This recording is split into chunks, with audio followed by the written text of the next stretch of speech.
It's 2013. You just got home from a long day of school and all you can think about is your pillow. But when you walk through that door, Mom surprised you with a new Xbox Live card. You've been begging her for one for the last 2 weeks, so you're hyped. It feels like Christmas. You run upstairs and launch your book bag at Mach speed. You know damn well you got an essay due tomorrow and you only got the thesis done, but you're still turning on your 360 and popping Black Ops in.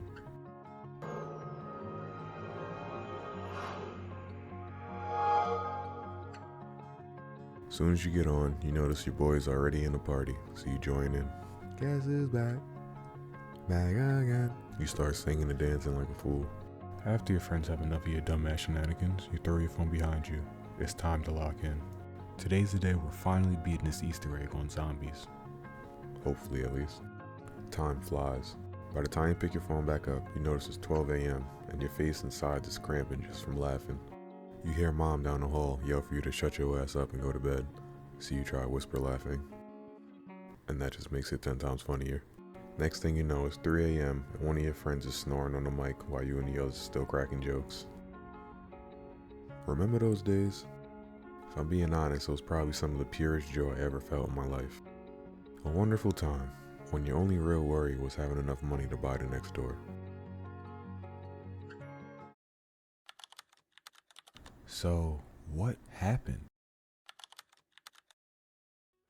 Why are those great times gone for most people post high school? Why does gaming nowadays feel like the homework we used to ignore? Why does this grown life we couldn't wait for as kids feel riddled with uncertainty and wonder? Well, obviously everyone has their own upbringing and opinions, so there's no right or wrong answer to these questions. So I'll just project my own gripes and insecurities and hopefully some of y'all can relate.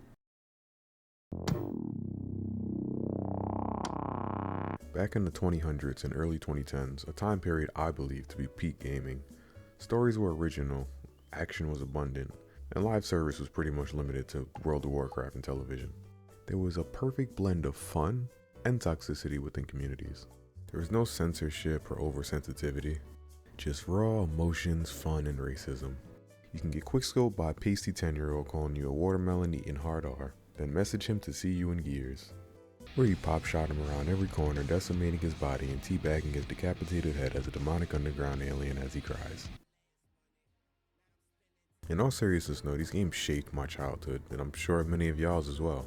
But sadly, you know how the saying goes, all good things must come to a bend. Over. And get In the early 2010s, the gaming atmosphere began shifting heavily towards multiplayer and cooperative game modes. While on the surface, it seemed like a W for most gamers who want to play more games with their friends.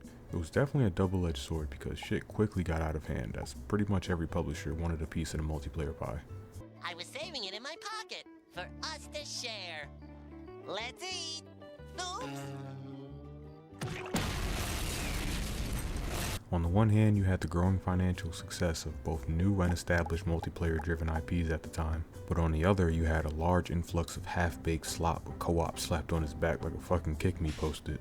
There was a clear focus shift from the creativity and freedom needed by a development team to create a successful game, of any genre for that matter, to a more domineering environment only worried about capital gain. And with that shift, stories became soulless and void of any identity, while the actual gameplay loops lacked pretty much everything aside from repetition. Fans watched their favorite franchises swirl down the toilet, clogging from all the paper thrown at them. And what do you do when you have a clogged toilet? That's right, you fill it up more.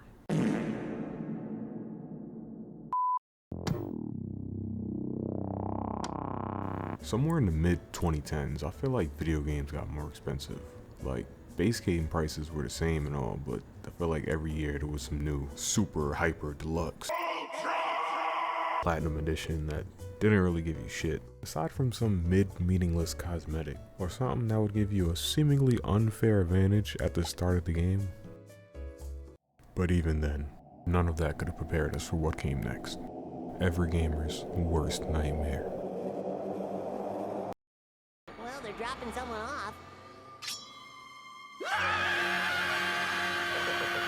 Actually, microtransactions can be traced back to the early 2000s with the infamous Horse Armor DLC and Elder Scrolls Oblivion that many deem to be the beginning of the end, which isn't really that far off, but microtransactions weren't really mainstream until the 2010s.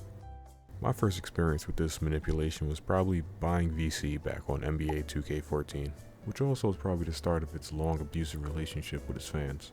Quick side note, this is actually the first 2K to come out on PlayStation 4, and somehow still has arguably the best graphics over a decade later. They were also one of the first mainstream adopters for in-game currency in modern gaming. Now 2K serves as a prime example of the most egregious use cases of microtransactions, as it's the literal definition of a pay-to-win game. Oh, you want to buy the game and play online like every other multiplayer game? Nope. Get your ass in the lab. It's time to grind single player for at least 10 hours just to be decent. Or, hear me out, just pay us an extra 100 or 2 or 3 and we'll have you jumping like Jordan. Just not dribbling like him, you gotta get 1,000 wins first. They are literally robbing their fans year after year after year after year. But I digress. If you want to hear more about the psychology of 2K, the Black Hokage actually dropped a pretty fire video covering this a few months back. I'll throw it in the description. Even before 2K though, there were two other extremely popular styles of gaming that really got the ball rolling for microtransactions. Those being mobile and social media games. Yes, I said social media games. I remember this shit was all the rage when I was in middle school and was basically Facebook's Minecraft. These though, like I said, were two of the main catalysts to the microtransaction infestation we have today. They were of the first to utilize the freemium model, which gave the illusion of a free-to-play game you could just hop right into and have fun. So you notice that fun is locked behind hundreds of hours of grinding or 100 different paywalls. Huh, sounds pretty familiar, doesn't it? But to be honest, the true horror of microtransactions isn't the fact that you're spending money. It's that they know why you're spending money, and how you're spending money, and what you searched last night at 3 a.m. covered in baby oil. These gaming monoliths have whole ass teams dedicated to studying your psyche. Studying your tendencies, patterns, likes, and dislikes. An entire team, on salary, of professional pocket-watching stalkers. Yeah, we're cooked. Remember when I said there used to be just that perfect blend of fun and toxicity in communities? Yeah, that shit dead. Like, ain't no more sugar spice, everything nice. Just straight chemical X now. For example, Marvel Rivals is one of the few games I've played in the last decade to bring me back that childhood joy I've wanted for so long, and its community is the reason why I haven't touched that shit in like a month. I can't get two games, without at least one person complaining and then throwing. Now, I ain't that old. But back in my day, being toxic meant racial slurs and proving the other person wrong while playing harder, and maybe a bricked router if their neck was bearded enough. But a grown-ass man staying in Spawn pouting because someone chose his Spider-Man is fucking crazy. And it's usually ass cracks like this that like to band together and complain about problems that they likely created. And Rivals is just one, albeit one of the more extreme examples of the inflated levels of toxicity in some communities. Keyword being inflated, because I'm not saying toxic communities didn't exist in the past, but with the growth of the internet and the emergence of social media in the last 20 years, hell, even the last decade, their reach and influence has increased pretty significantly. And to make matters even worse, most gaming studios' efforts to fix these problems backfired 99% of the time. Whether it's over censorship or advocating for whatever is the most politically correct topic or gender at that time, or even just treating your fans, no, customers, like ignorant children. You know, the ones who are buying the games, playing the games, learning the games, unlike the ones who just throw money at them and collect the check just cause their name's in the intro. But for reasons like I just listed and much more, there's undoubtedly been a massive influx in toxicity and discourse, not just within gaming communities, but between the gaming atmosphere as a whole. Whether it be journalists, developers, players, whoever. Everyone's got beef with everyone, it seems like right now. Let's switch up the tone a bit. If I say 20 years ago, what do you think of? The 80s, 90s, your mom's womb? If your answer was C, you're a YN, so skip this part. And if your guess was A or B, you either got a receding hairline or a pile of debt bigger than a pile of laundry in your room that you've been too busy to wash. 20 years ago was 2005. You know, the same year the Xbox 360 came out? Or the year after the Nintendo DS came out? I say all this to say, we are getting fucking old, bro. We're unks, aunties, moms, and dads now. Even if I get those rare couple hours of gaming, and I could actually properly enjoy it, I still end up regretting it most of the time because my neck and back is hurting for the next 24 hours. So at the end of the day, it doesn't matter how connected you stay with your friends, how good you think you are at any game, or how deep your ass cheek dent in your seat is. No one, not one, can beat Father Time. I mean, bro is like 10 billion and 0, and there isn't no speeding him up or slowing him down, but he sure as hell can make you feel like it. So yes, while the gaming atmosphere as a whole has definitely changed for better and for worse, so have we as individuals. We're grown now, or growing up. We're not the same kids who have no worries and limited responsibilities. Those have grown right alongside with us. Our schedules are completely different now, with free time being a rarity in most cases. Our petty schoolwork has been replaced with real shit like bills, kids, and taxes. You can maybe squeeze 30 minutes to an hour in an off day to play the game. And even then, after doing all the chores, cleaning up, putting the baby to sleep, taking a shit, grabbing a bite to eat, you finally sit down and you're ready to play. But you feel this weird feeling, almost like guilt. Just this feeling of perpetual anxiety that something will come up any moment. And this prevents you from relaxing, as your mind is never really at ease. So you're never able to truly immerse yourself or lock into the game. Welcome to the adult life, where ignorance ain't bliss. It's living in a box like Squidward. Your ass will definitely be homeless if you ignore your bills. This next point isn't as depressing, I promise. I could have probably put it in with my last point, but I didn't want it to run on too long, and it's my video, so I make the rules. Now again, if you're anywhere around my age, at this point you should definitely know time is your greatest asset. But at the same time, your responsibilities are only increasing with your age, so you'll find yourself in a constant battle trying to optimize that time effectively. You'll eventually start balancing your assets and liabilities, most likely pushing the ladder back. Now, a lot of people, including myself for a while, like to ignore the fact that gaming is just simply a liability for most people. And by most people, I mean most grown adults who have lives and responsibilities, as I just discussed. It takes up a big chunk, if not all, of the free time a lot of us pray for.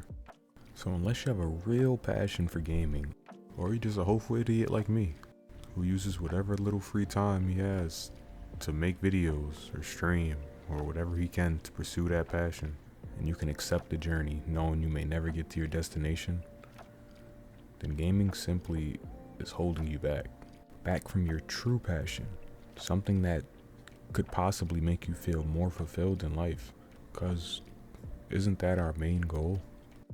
Our main storyline, main objective of life is fulfillment. Everything else is like a side quest. Now I promise I'm not trying to come off as mad philosophical and shit, or trying to regulate or tell you how to live your life. Play video games as much as you like, bro, please. I just want us all to see the big picture, not the sleazy, corrupt, addiction-driven one these studios have been painting for us the last 2 decades. We all have different abilities, some better than others at certain things, but the one thing we all share is choice. The ability to choose what you want. Not your favorite YouTuber, not your favorite streamer, not your favorite actor, soccer player, basketball, whoever. You have the ability to choose whatever you want to find that fulfillment. The fun part is figuring it out, trying different things. And I promise you, you will eventually find it. Spend your time wisely and do what you want to do. Because time isn't just money, it's happiness, sadness, and everything in between. And only you are in control of how you use it. Alright, I'm gonna hop off my soapbox now because I'm kind of going off the deep end of what was supposed to be a gaming video. I feel like I'm starting to sound like one of them unks at the playground always trying to spit game to the youngins like, you don't want to waste your life like me, man. You gotta make the right choice, kid. You gotta go after it, man. You gotta go. Know what I mean? Alright, so I'll end with this. For most people my age, gone are the days of simply getting online and gaming freely for hours with your friends, whether that be because of shitty games, toxic communities, or for the simple fact that we're getting older and have more responsibilities. But that doesn't mean that joy you felt has to fade as well. Find your passion, exercise, yes, I'm talking to you, and take the scenic route sometimes. Cause we've all heard this a million times, but I'm gonna say it again. We only got one life, so enjoy it. Well, if you made it to this part of the video and you're not asleep from my yapping spiel, or my super soothing sexy voice, first, thank you. I appreciate your time. And I'd love to know any similar thoughts, or even just any of your favorite games growing up in the comments below. You could even flame how shit this video is, I don't care, I'll take any attention. With that being said, leave a like if you enjoyed the video, and subscribe for more gaming apps, or whatever else I decide to talk about, I don't know. GG's!